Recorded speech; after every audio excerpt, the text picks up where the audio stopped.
جاوید رحمان بھائی کا سوال ہے، بیٹھ کر نماز پڑھنے کا طریقہ بتا دیں، کن صورتوں میں اور کس طریقے سے ادا کی جائے گی؟ محترم ناظرین کرام، نماز اللہ رب العالمین نے کھڑے ہو کر پڑھنے کا حکم دیا ہے۔ اگر بندہ کھڑے ہو کر نماز پڑھ سکتا ہے تو اس کے لیے بیٹھنا جائز ہی نہیں ہے۔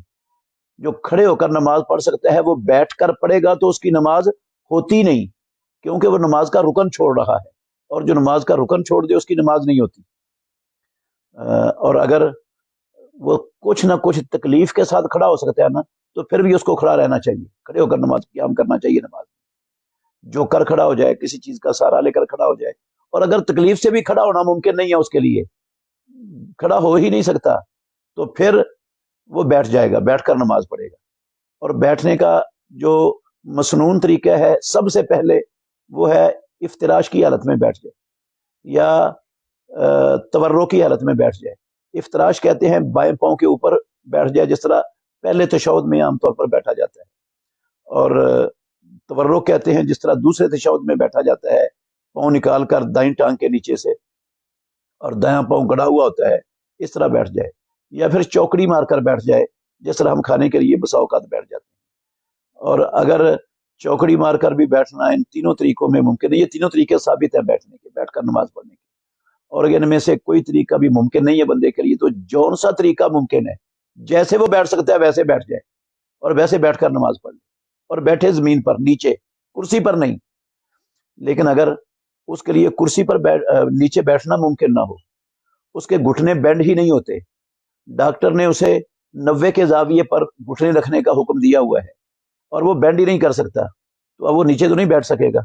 نیچے بیٹھ کر نماز نہیں پڑھ سکتا کسی صورت میں بھی، وہ کرسی پر ہی بیٹھ سکتا ہے، تو ایسی صورت میں وہ کرسی پر بیٹھ کر نماز پڑھ لے گا۔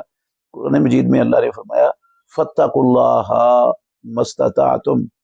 اور یہ بھی فرمایا لا یکلف اللہ نفسا الا وسعها، اور صحیح مسلم میں رسول مکرم صلی اللہ علیہ وسلم کے الفاظ ہیں اذا امرتکم بامر فاتوا منہ ما استطعتم، جب میں تمہیں کوئی حکم دوں تو استطاعت کے مطابق، اپنی استطاعت کے مطابق اس پر عمل کرو، جتنی تمہارے اندر استطاعت ہے۔ جب استطاعت نہیں ہوگی تو پھر جیسے ممکن ہے ویسے کر لیں، وہ اللہ رب العالمین پھر ویسے ہی قبول کر لیتے ہیں۔ تو اگر بندہ رکوع بھی کر سکتا ہے، سجدہ بھی کر سکتا ہے،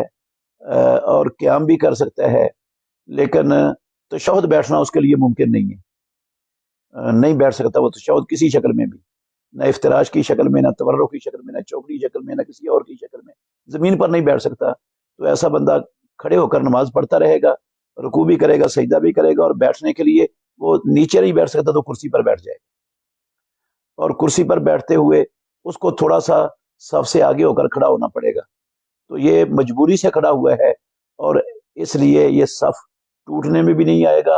اور یہ صف کے آگے کھڑا ہونے سے مجرم اور گناہ گار بھی نہیں بنے گا، کیونکہ الضرورات تبیح المحظورات ہے، یہ شریعت اسلامیہ کا اصول ہے، جو مجبوریاں ہیں وہ محظور چیزوں کو مباح کر دیتی ہیں۔